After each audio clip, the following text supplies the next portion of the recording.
Pessoal, hoje a gente vai falar um pouquinho de alguns conteúdos sobre a geologia e paleontologia, tá?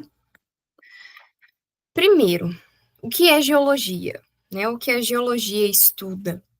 Ela é uma ciência que vai estudar a Terra. Ela vai estudar a origem da Terra, a estrutura, a dinâmica que ocorre neste planeta, tá bom? Então a gente vai ver alguns aspectos relacionados a isso hoje. Primeiro, vamos falar da estrutura do universo. Então, nós temos o céu, né, e diversas estrelas espalhadas no céu.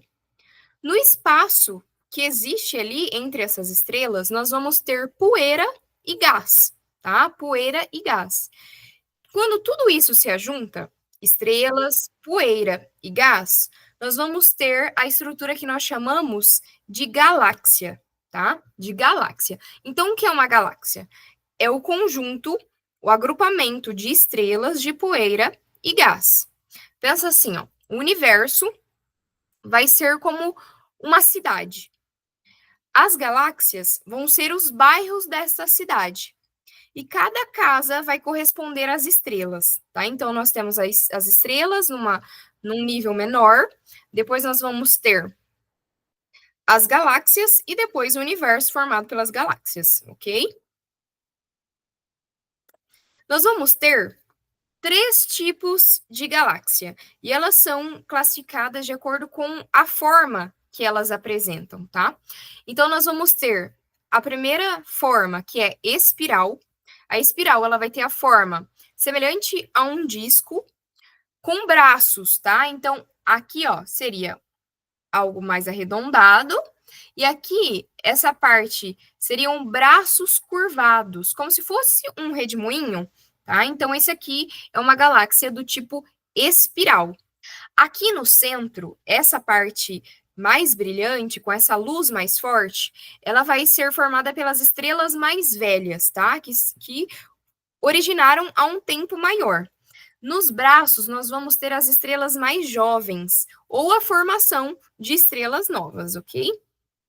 Aí nós temos um segundo tipo, que é a elíptica.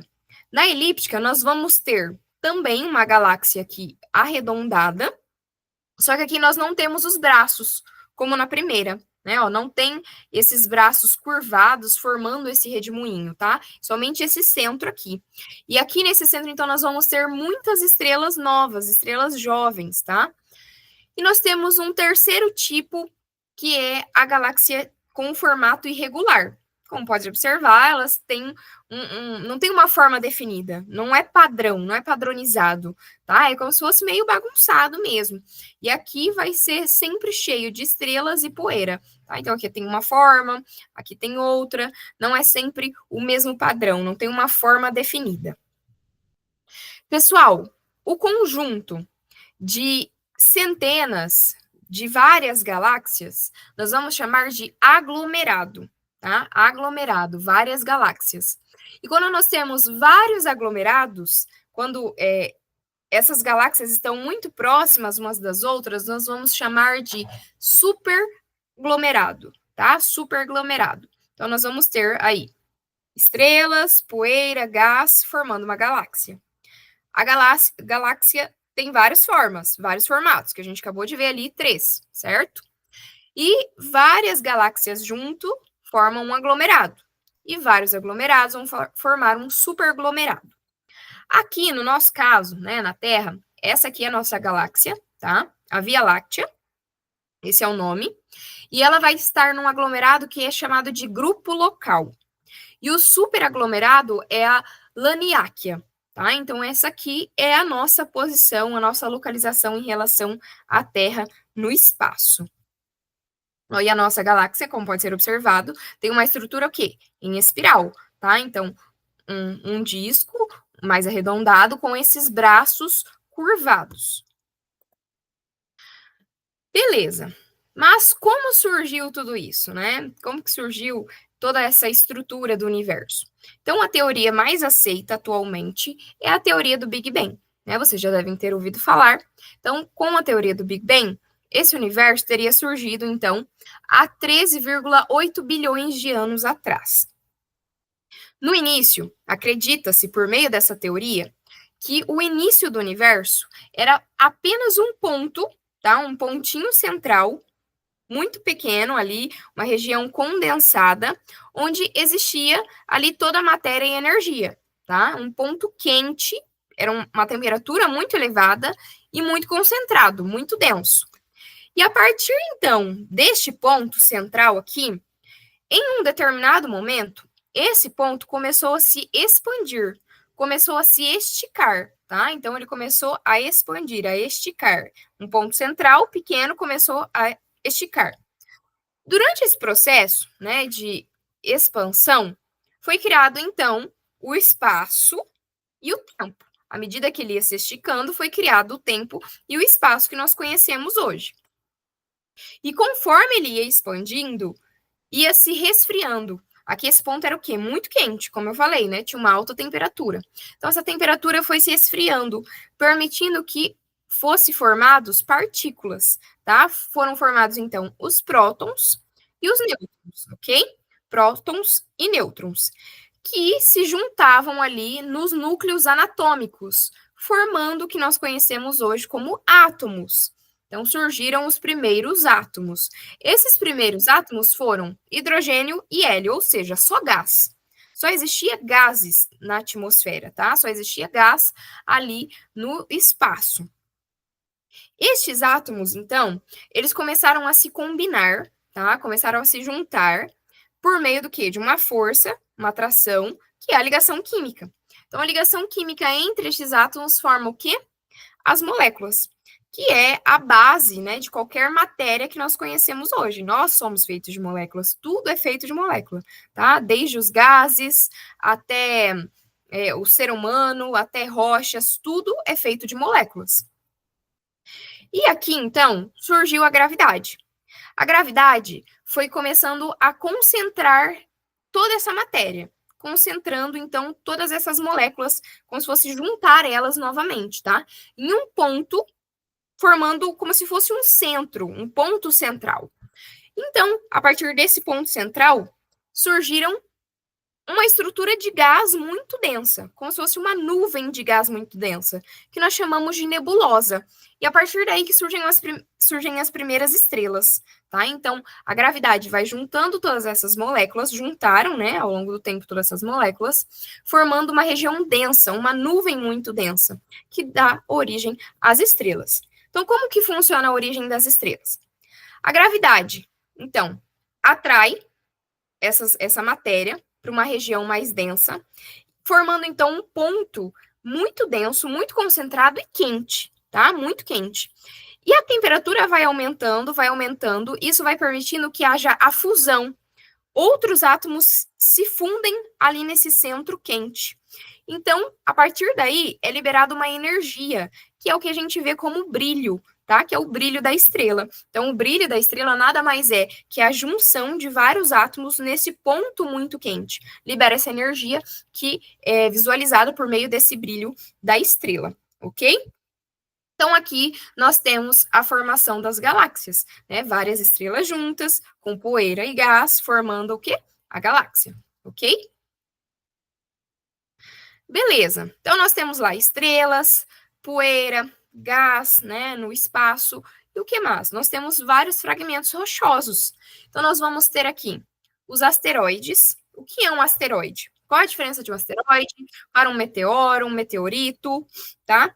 Então, o asteroide, ele vai ser um corpo rochoso, feito de rocha, que ainda está no espaço, tá? Então, o asteroide está lá no espaço ainda, e ele é muito grande, tá? Aqui, ó, tem uma régua, né, mostrando o tamanho. Então, um asteroide vai ser sempre fragmentos muito grandes de rocha que ainda estão no espaço.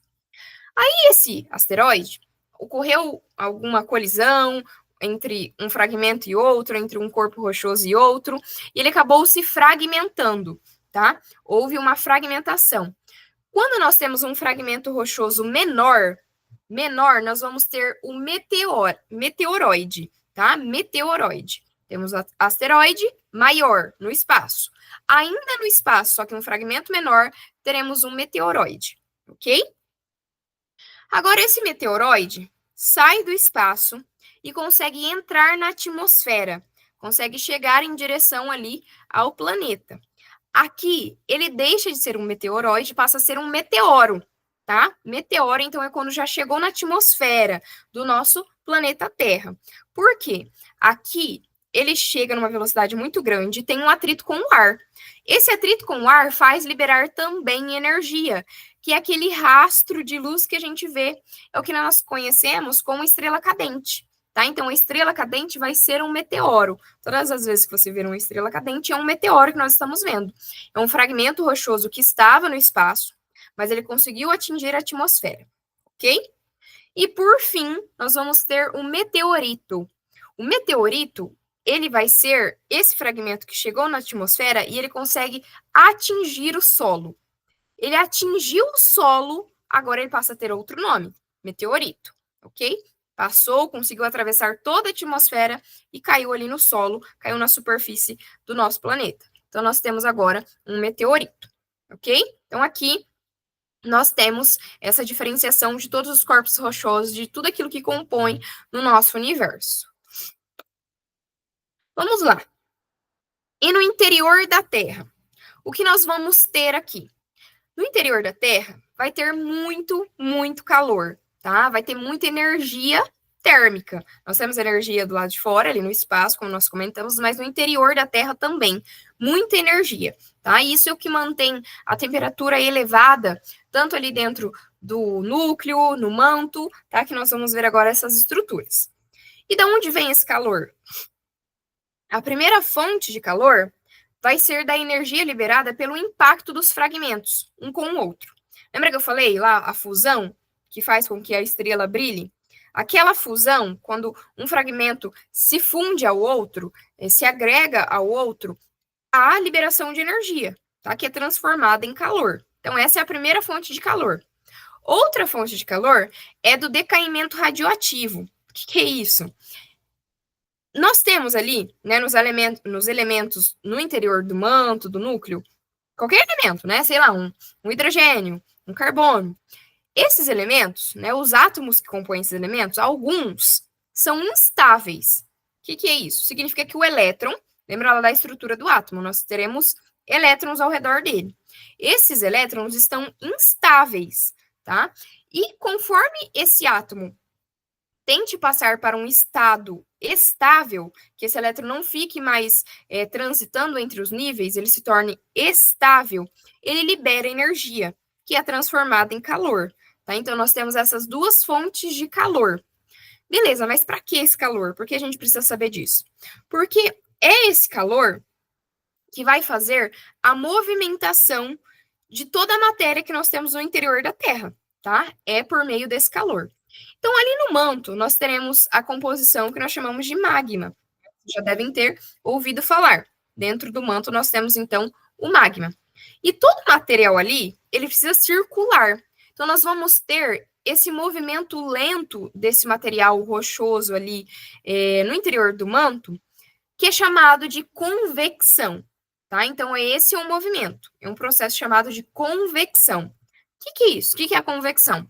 Nada mais é que o material, né, a substância, o composto que está ali dentro do manto, na parte mais superior, que está aqui mais em cima, ela vem para baixo, tá? Então, a parte que está aqui em cima está como? Está quente. Então, essa parte quente vem para baixo. E o que está aqui embaixo, mais profundo, está frio. Ele vem para cima para poder esquentar também, tá? Então, nós temos sempre esse fluxo constante. A substância que está na parte de cima vem para baixo, tá? E a que está aqui na de baixo vai para cima. Isso é chamado de corrente de convecção. E por que a gente precisa saber disso?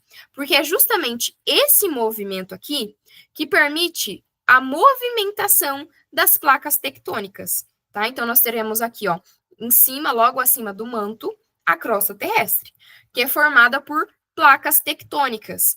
Já ouviram falar das placas tectônicas que ficam se movimentando, né? Então, por que ela se movimenta? Por causa da convecção, dessa corrente de convecção, todo esse fluxo de material que ocorre aqui no interior da Terra, tá? Então, quando nós temos essa movimentação e essas placas aqui, ó, começam a deslizar, elas começam a ter um atrito, um choque uma com a outra, ó, aqui, né, por exemplo, nessa imagem, ela está deslizando. Então, a placa começa a deslizar por causa da movimentação, ao choque ali, uma com a outra, e o que nós teremos? Terremotos, né? Então, esse atrito, esse choque entre as placas, justamente por causa dessa corrente de convecção aqui no interior do manto, é o que causa o terremoto, tá? Então, nós teremos os terremotos que são o quê? Nada mais é que vibrações que vão se espalhando por causa desses choques das placas, tá? Então, aqui, no ponto onde a liberação de energia, onde houve o atrito ali entre as duas placas, nós vamos chamar de hipocentro, tá? É o centro, é o foco onde iniciou ali o choque, o atrito, o deslizamento. E quando ele é sentido na superfície, a projeção desse choque na superfície é chamado de epicentro, tá? Isso aqui vai ser medido por meio das ondas sísmicas, tá? Que ele vai refletir a gravidade, a intensidade do terremoto. Beleza. Acabei de falar, então, ali do manto, que tem toda aquela temperatura, aquele calor, que vai fazer o quê? A movimentação das placas tectônicas. Mas o que são as placas tectônicas? Então, nós temos aqui a estrutura da Terra. Nós teremos a crosta terrestre. A crosta terrestre é a mais externa e a mais fina, a mais espessa. Essa crosta ela vai ser dividida em duas, tá? Em uma crosta continental e crosta oceânica. A crosta oceânica ela vai ser mais fina, tá? Mais fina, e ela vai ter rocha que é mais pesada. É o que fica no fundo do mar, no fundo do oceano, tá? Aquilo ali é a crosta terrestre, classificada como oceânica. Já na parte onde não temos mar, não temos oceano, vai ser a crosta continental. Essa aqui ela é mais espessa, tá? Ela é mais larga. E aqui nós vamos ter rochas mais leves, menos densa, ok? E essa crosta terrestre, então, ela não é algo contínuo, ela não é uma parte inteira. Ela é formada por placas. Opa! Por placas, tá? Que são as placas tectônicas. Então, isso aqui, a placa tectônica, são as partes da crosta terrestre, ok? Ela não é íntegra, uma coisa inteira, contínua, tá? Não é. Logo abaixo nós temos o quê? O manto, tá? Que é de onde vem o magma, que sai aquela substância de vulcões, tá? É um magma que vem do manto. Então, o manto nós vamos dividir em dois. Nós temos o manto superior, ok? E o manto inferior. É justamente nessa região onde ocorre aquela corrente de convecção. Vai ocorrendo o quê? Aquela movimentação, a parte que está mais de cima vem para baixo, a parte que está de baixo vem mais para cima para fazer a movimentação da crosta terrestre, ok? E logo no centro, nós vamos ter o núcleo, que é dividido em núcleo interno e núcleo externo. O externo, ele vai ser líquido, tá? E o interno, ele vai ser sólido. Esse núcleo externo, ele é responsável por gerar o campo magnético, tá? Então, o campo magnético que nós temos na Terra é gerado aqui no núcleo. O que é isso? É a movimentação de substâncias metálicas ali no núcleo, tá? Nós temos várias substâncias metálicas que vão induzir correntes elétricas. E isso é que gera um campo magnético, ok? Para que esse campo magnético? Para proteger a Terra contra a radiação solar, contra a radiação cósmica. Então, serve como proteção. Então, nós vimos ali a divisão mais comum: crosta terrestre, manto, núcleo. Mas nós podemos encontrar outro tipo de divisão, tá? Então, nós vamos ter aqui a litosfera. A litosfera vai corresponder à crosta terrestre, que a gente viu lá das placas tectônicas, tá? E a parte superior do manto. Então, a litosfera é formada por duas camadas, tá? Crosta terrestre e manto superior. A astenosfera fica logo abaixo e ela é formada pelo manto intermediário, tá? É uma parte que pega o superior, mas não é aquela que fica tão colada ali com a crosta terrestre. A mesosfera vai ser o manto inferior, ok? e depois o núcleo externo e interno, assim como na classificação anterior. Vocês podem encontrar dessa forma aqui também. Beleza. Então, nós vimos aqui estrutura da Terra, estrutura do universo, né? Quais são as partes que compõem. E aqui, na crosta terrestre, nós temos a base da Terra, né? Do que é composto. Basicamente, de minerais e rochas, que é o que a gente vai ver agora. Então, os minerais, o que são? São sólidos homogêneos, tá? Sólidos compostos por apenas um tipo de elemento, que tem uma composição definida, ou ela tem um intervalo, né? Uma mudança no intervalo muito curto. É conhecido, tá? Pode um para mais, um para menos, mas é uma composição conhecida. E uma estrutura interna ou cristalina muito ordenada. O que, que é isso? Então, um mineral ele vai ser composto por átomo, por moléculas, assim como a gente viu, que é a base de tudo na Terra, de qualquer matéria. Só que esses átomos, eles são organizados no espaço, tem um arranjo tridimensional que é muito regular. Ele se repete toda vez, tá? Então, o mineral, ele tem essa estrutura muito organizada, muito ordenada, ok? Ele não é formado por nenhum processo biótico, então não tem envolvimento de nada que tenha vida. Ele é um processo natural, mas inorgânico, tá? Não tem nenhuma influência de ação biótica de algum organismo, não tem, tá? E por que que isso é importante? Essa estrutura que eu falei dos átomos e a composição vai ser importante para quê? Para nós sabermos as propriedades daquele mineral. Então, como é o arranjo dos átomos, que eu falei que é ordenado, que é bem organizado. Os átomos de qualquer mineral vai ser organizado nessas 7 formas aqui, tá? Então, ele vai ser numa forma cúbica, ou na forma tetragonal, trigonal, monoclínico, desculpa, tá? Então, ele pode ter qualquer uma dessas formas aqui. Por exemplo, aqui na forma cúbica, nós temos os diamantes. Então, o diamante, ele vai ter sempre uma estrutura, o átomo, tá? Não a forma do que nós vemos, mas o átomo no seu interior. Vai ter sempre essa estrutura cúbica aqui, tá? Então, todos os átomos são organizados em uma estrutura cúbica. E por que é importante saber desse arranjo? Porque é ele que vai determinar essas propriedades aqui, ó. A cor do meu mineral, do meu diamante, da minha esmeralda, da minha turquesa, de qualquer mineral que a gente encontrar, vai depender do arranjo desses átomos, tá? Então, a cor depende do arranjo desses átomos. O brilho daquela pedra depende também do arranjo desses átomos. Por exemplo, se ele for cúbico, como é que a luz vai refletir na superfície dele? Se ele for hexagonal, a luz vai refletir de outra forma. Então, o brilho vai ser diferente, tá? Pode ser metálico, pode ser perolado. Então, depende muito dessa estrutura aqui. A dureza também, né? A dureza é o quê? Ela varia de 1 a 10, que é a resistência que aquele mineral tem ao ser riscado, né? Alguns a gente risca, quase não faz nada.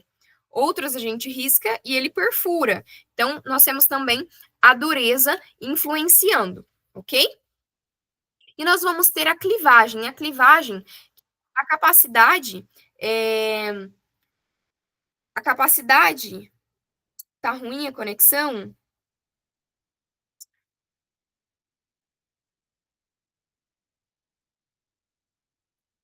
Melhorou? Vocês vão me informando, tá? Mas aqui nós vamos ter, na clivagem, a capacidade daquele mineral em se quebrar. Como é que ele quebra? Ele quebra em pedacinho pequeno, ele quebra em pedaço maior, ele vai quebrar em lâminas finas, tá? É regular, é irregular, então isso também influencia. E a composição química, tá? A composição química, o elemento que vai formar aquele mineral, também é muito importante. A partir dessas características, nós vamos ter os principais grupos, tá? A gente consegue agrupar esses minerais.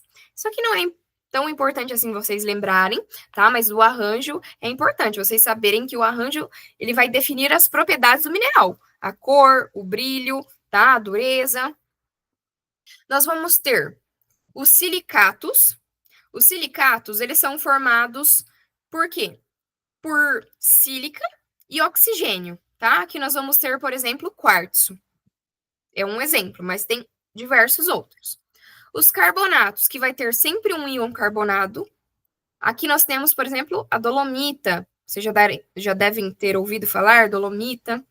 Nós temos os óxidos, que é sempre um metal associado com oxigênio, tá? Aqui nós temos um outro tipo, que é a hematita. Nós temos os sulfetos, que também é um metal, só que aqui ele é associado com enxofre, tá? Aqui nós temos a pirita. Temos o sulfato, que vai ser também um metal associado com enxofre, igual o sulfeto, só que aqui a estrutura muda, tá? A estrutura dimensional é outra. Aqui nós temos o gesso que a gente tem em decoração é um sulfato. Nós temos os haletos, que vai ser sempre um metal associado com um halogênio, tá? Que é a halita. E temos os elementos nativos. Os elementos nativos são aqueles que só têm um único elemento. Não tem uma combinação com mais nada, tá? Como o ouro. O ouro é puro, tá? Não tem mistura de nenhum outro elemento. Ok?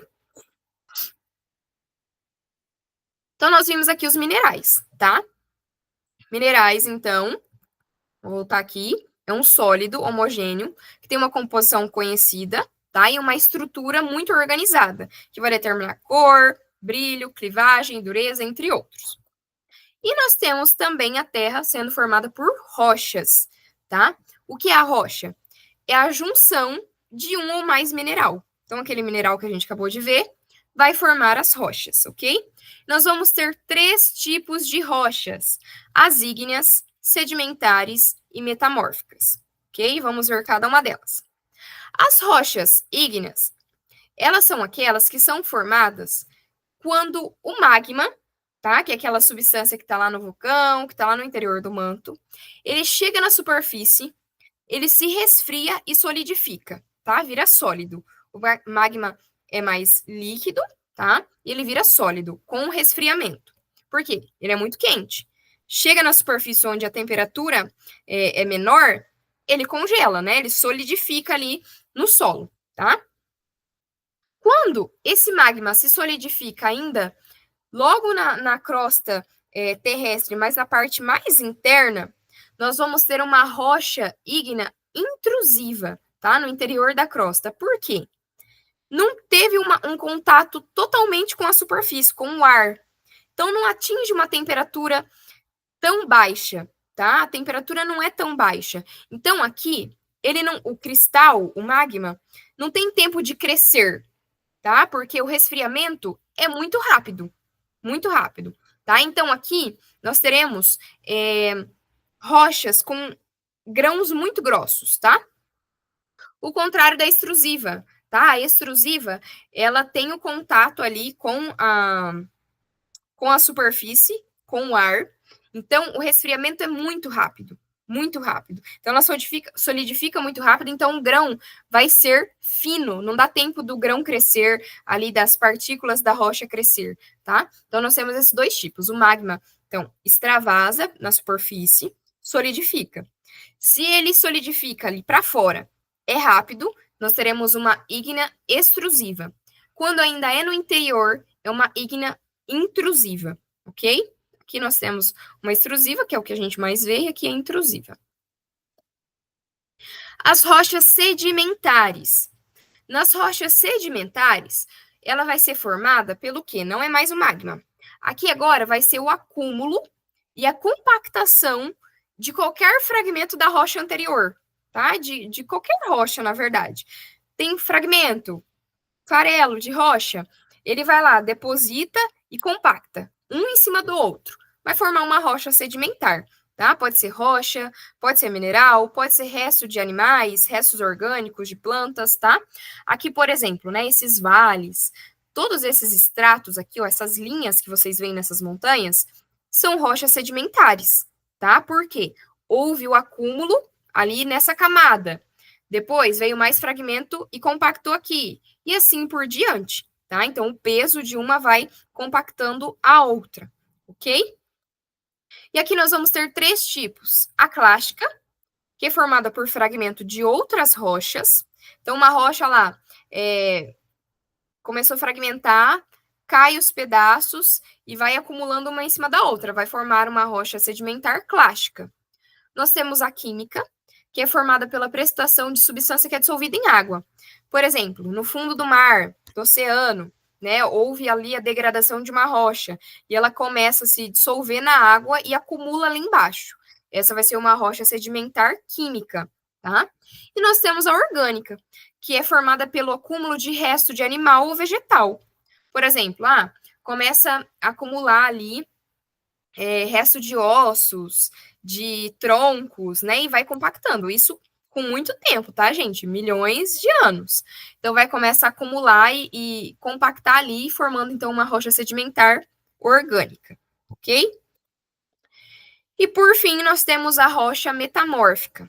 A metamórfica, ela vai ser formada tanto pela rocha ígnea, tanto pela sedimentar, ou por outra metamórfica, tá? Qualquer uma. Por quê? Elas atingem uma temperatura muito alta. E nessa temperatura alta, um fragmento com o outro consegue se fundir. Não é uma fusão total, tá? Mas a temperatura consegue desintegrar e fazer ela juntar uma com a outra. Então vai ocorrer o quê? Uma reorganização dos minerais daquela estrutura tridimensional e vai originar o quê? Uma nova estrutura, uma nova textura, tá? Então vai surgir uma nova rocha.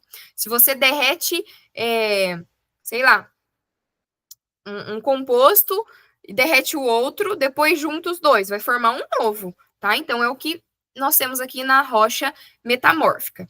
Por exemplo, essa aqui, essa rocha que eu trouxe, ela é formada a partir da junção do mármore e do granito, tá? Então o mármore e o granito lá, numa temperatura muito, muito elevada, derrete e um se junta ao outro e forma essa aqui, tá? É uma rocha diferente. Beleza.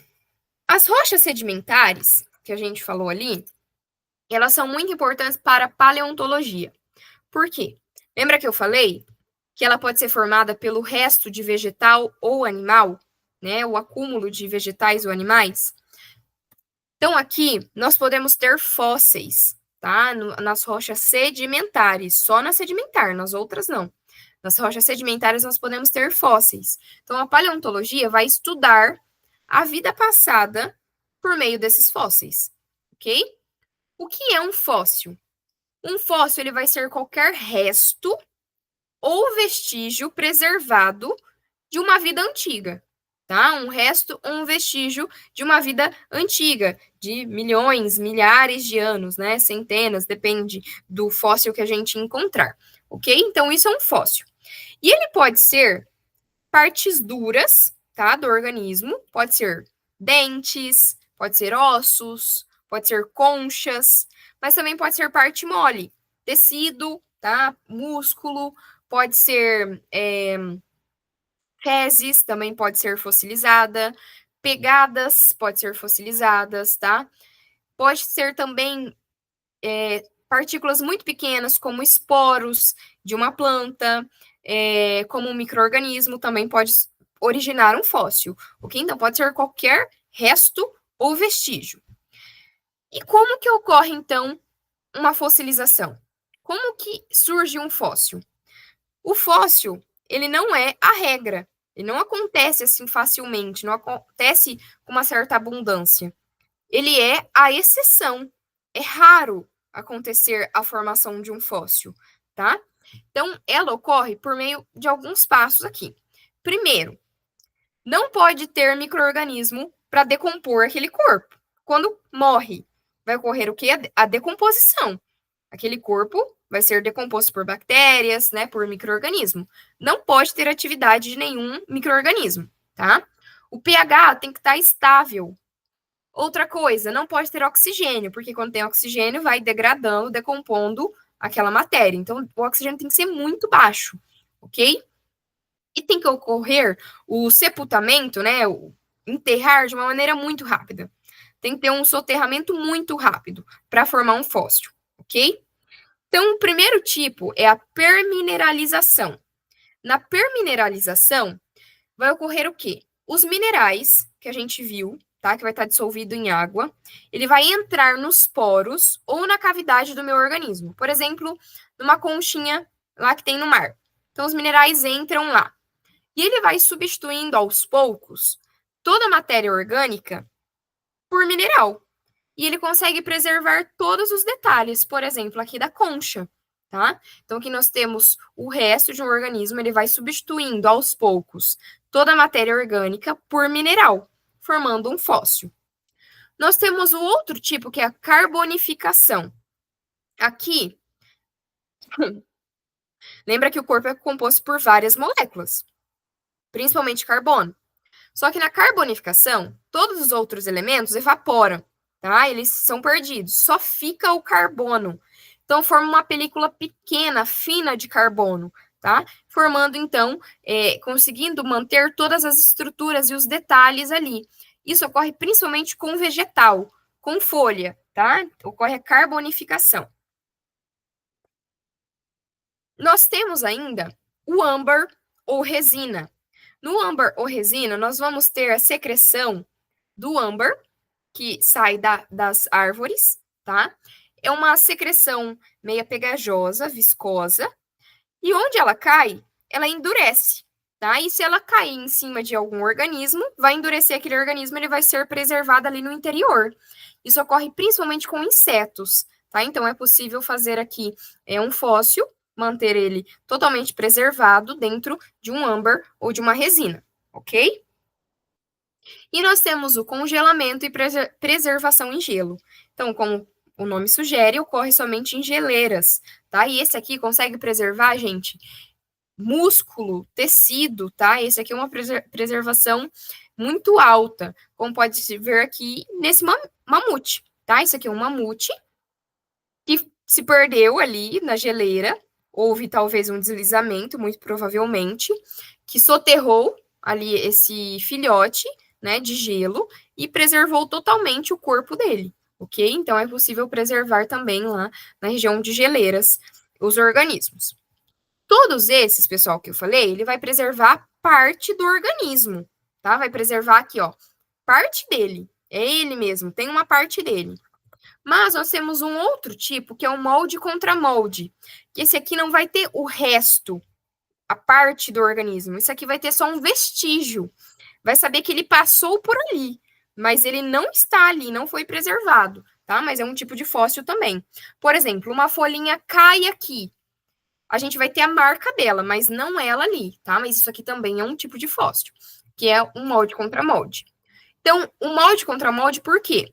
Uma parte, ela vai marcar a parte externa do organismo. E a outra vai ser a parte interna do organismo. Tá? Imagina uma conchinha. Nós teremos o molde na parte de fora e o contramolde na parte de dentro. Tá? Então, nós podemos ver os detalhes tanto internos quanto externos daquele organismo. Ok? E por fim, para a gente finalizar já, nós temos, por meio desses fósseis, nós podemos classificar em que período eles ocorreram, né? Em que período existia determinado organismo, em que período existia determinado espécie, tá? É possível fazer isso por meio desses fósseis. É o que nós chamamos de datação. Nós vamos ter dois tipos de datação: a datação relativa e a datação absoluta, ok? Na relativa, como o próprio nome sugere, aqui você vai dar um período, não é o ano exato, tá? Aconteceu lá no período Jurássico, lá no Cretáceo, você sabe que foi em algum ano daquele período, tá? Porque é relativo. De que forma a gente faz essa datação? Aqui, a gente vai se basear nas rochas sedimentares. Lembra que eu falei? As rochas sedimentares vai formando camadas, estratos. Então, nós temos aqui, ó, primeira camada, primeiro extrato. Aqui nós temos outro extrato. Aqui outro, várias camadas diferentes. Se eu sei que essa camada existia somente naquele período e eu encontro um organismo ali, eu consigo determinar que esse organismo ocorreu naquele período também, tá? Aqui, ó, não tem essa camada aqui J e O, tá? Nesse local 1, ok? Então, se tivesse um organismo aqui, eu ia saber que nesse período ele existiu, tá? Então, por meio das rochas sedimentares, eu consigo determinar a idade. Outra coisa, se eu tenho, por exemplo, esse aqui é um fóssil de trilobita, tá? Esse que estão aqui na última camada. Se eu sei exatamente em que ano o trilobito ocorreu, em que período que ele ocorreu, e eu encontro qualquer outro fóssil junto com o trilobita, eu consigo determinar também o período que ele existiu, tá? Isso aqui nós chamamos de fóssil guia. Ele vai nos ajudar a determinar o período que aconteceu aquele fóssil, aquela espécie. E nós temos ainda a datação absoluta. Na datação absoluta, aqui eu consigo determinar em anos, tá? Em que ano ocorreu aquela espécie? Em que ano existia determinada comunidade, tá? Por meio do quê? Por meio do decaimento radioativo. A gente já falou disso. Decaimento radioativo, ele era aquela transição de um átomo instável para o estável, tá? A gente tem lá o carbono, com vários elétrons. Mas os elétrons, eles ficam migrando. Quando ele está instável, ele precisa se tornar estável em algum momento. Isso leva um tempo, tá? E libera energia, que é o que nós vamos ver no decaimento radioativo. Por exemplo, cada elemento tem um tempo de meia-vida. O carbono 14, vocês já devem ter ouvido falar. O carbono 14, ele tem um tempo de 5.000 anos, mais ou menos, 5.000 e pouquinho. O tempo de meia-vida dele quer dizer, então, que a cada 5.000 anos, metade dos átomos daquele elemento vai ser transformado, tá? De instável para estável. Por exemplo, eu tenho lá um elemento que tem 100 átomos. O tempo de meia-vida dele chegou. Então, eu vou ter o quê? 50 átomos, tá? Então, se eu sei o tempo que aquele átomo leva para atingir a meia-vida, eu consigo determinar a idade dele. E qualquer ser humano, ser vivo, na verdade, absorve carbono, tem carbono. Por isso, o carbono 14 é o mais usado, ok? Então, lá, temos o organismo cheio de carbono 14, ele morreu. Quando ele morre, ele para de absorver carbono. E esse carbono vai começar a se transformar de instável para estável, tá? E se eu sei o tempo de meia-vida dele, eu consigo determinar quando que aquele organismo morreu. Eu tenho esse carbono aqui, ó, carbono 14 aqui. Morreu o indivíduo, agora ele vai começar a se transformar. Eu sei que o tempo desse carbono é de 5.000 anos. Se agora eu medir o fóssil e ele vai ter, sei lá, 100 átomos, e eu sei quanto ele tinha no início, eu consigo saber há quanto tempo ele morreu, tá? Então, eu consigo determinar por meio dessa diferença de idade do decaimento radioativo. Consigo determinar em que ano aquele fóssil morreu, em que ano que ele existiu, ok? A partir da datação relativa ou absoluta. Então, eu consigo estudar melhor esses fósseis. Beleza? Pessoal, na aula de hoje é isso, tá? É um pouquinho mais rapidinho a aula de hoje. Então, a gente viu algumas coisas básicas de geologia e de paleonto. Então, a geologia, ela vai estudar a Terra, tá? E a estrutura. Universo, galáxia, aglomerado, superaglomerado, como que originou a teoria do Big Bang, tá? A diferença dos corpos que tem no espaço, asteroide, meteoroide, meteoro, meteorito, do que é formado lá o interior da Terra, né? Tem muita energia que é usada para quê? Para a movimentação das placas tectônicas, que compõem a crosta terrestre. Depois nós temos o manto, depois nós temos o núcleo, tá? E tem essa outra classificação aqui também. E essa crosta terrestre é formada do quê? Minerais e rochas, tá? Os minerais aqui têm as propriedades importantes e as rochas que são formadas por minerais. E nós vamos ter 3 tipos. E nesse tipo aqui, na sedimentar, é onde a gente encontra os fósseis, tá? Onde é acumulado o resto animal e resto vegetal. Nós vamos ter alguns tipos de fossilização, ok? E também a datação para a gente determinar quando que esse fóssil existiu, em que período, em que ano ele existia ali na Terra, ok? Pessoal, tem alguma dúvida? Se tiverem alguma dúvida, podem comentar aí, tá? Pode mandar mensagem. Se não, por hoje é isso. Espero que vocês tenham entendido um pouquinho. Se vocês quiserem pesquisar alguma coisa a respeito, perguntar depois, tá? Eu estou aqui à disposição, ok? A gente se encontra na próxima semana com um outro conteúdo agora, tá? De zoologia de invertebrados, ok? Então é isso. Boa noite, pessoal. Até mais. Nos vemos na próxima semana.